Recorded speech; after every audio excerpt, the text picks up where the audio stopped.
ఒక పార్టీ గుర్తు మీద గెలిచి, ఒక పార్టీ జెండా మీద గెలిచి, అటువంటి రిప్రజెంటేటివ్స్, అటువంటి ప్రజాప్రతినిధులు ఎన్నుకునే ఎన్నిక ఈ ఎన్నిక.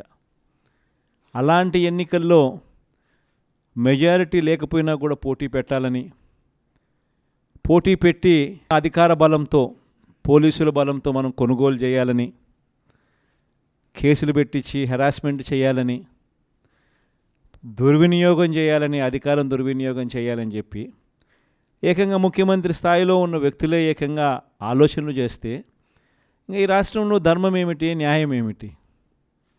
అంతా అన్యాయంగానే జరుగుతూ ఉంది, అంతా అధర్మంగానే జరుగుతూ ఉంది. ఇటువంటి పరిస్థితుల్లో నిజంగా ఎన్నికలు జరుగుతూ ఉన్నాయి.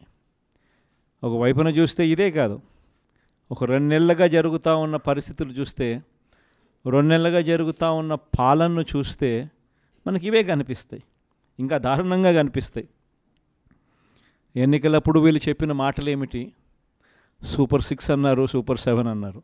ఆయన పాలన వచ్చి 2 నెలలు తిరక్క మునిపే ప్రజల్లో ఈరోజు ఎంత తీవ్రమైన వ్యతిరేకత ఈరోజు కనిపిస్తూ ఉంది అని అంటే, ప్రతి ఇంట్లోనూ చర్చ ఏమిటి అని అంటే, జగనే ఉండి ఉంటే, వైఎస్ఆర్ కాంగ్రెస్ పార్టీనే అధికారంలో ఉండి ఉంటే ఈ పాటికే స్కూళ్ళు మొదలయ్యాయి, ఈ పాటికే అమ్మఒడి బడి ఉండేది, ఈ పాటికే వ్యవసాయం ముమ్మరంగా సాగుతూ ఉంది, ఈ పాటికే రైతు భరోసా సొమ్ముబడి ఉండేది, ఈ పాటికే అక్క చెల్లెమ్మలకి అందరికీ 0 వడ్డీ కింద డబ్బులు పడి ఉండేటివి,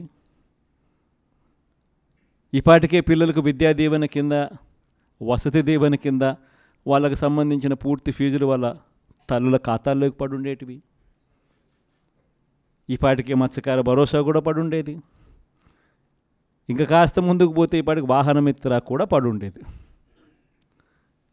అన్నది ప్రతి ఇంట్లో కూడా ఈరోజు చర్చ జరుగుతూ ఉంది. స్కూళ్ళు నాశనం అయిపోతూ ఉన్నాయి.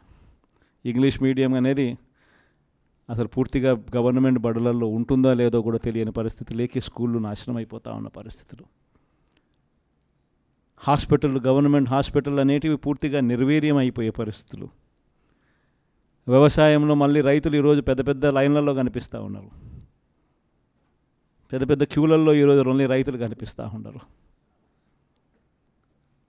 మొట్టమొదటిసారిగా ఇంతకుముందు మన ప్రభుత్వంలో ప్రతి ఇంటికి వెళ్ళి డోర్ డెలివరీ చేసిన పరిస్థితుల నుంచి ఈరోజు మళ్ళీ తెలుగుదేశం పార్టీ నాయకుల చుట్టూ ప్రజలు తిరగాల్సిన అద్భుతమైన పరిస్థితులకి మళ్ళీ ఈరోజు అంతా కూడా ప్రజలు ఉన్నారు.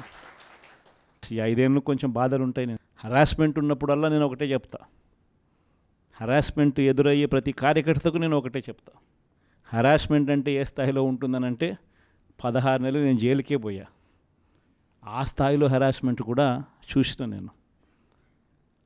ప్రతి ఒక్కరికి నేను అదే చెప్తా, తలెత్తుకొని మనం నిలబడగలిగినప్పుడు, పోరాటం చేయగలిగినప్పుడు రెట్టింపు స్థానంలోకి దేవుడు మనల్ని తీసుకొని పోతాడు, ప్రజలు మనల్ని తీసుకొని పోతాడు.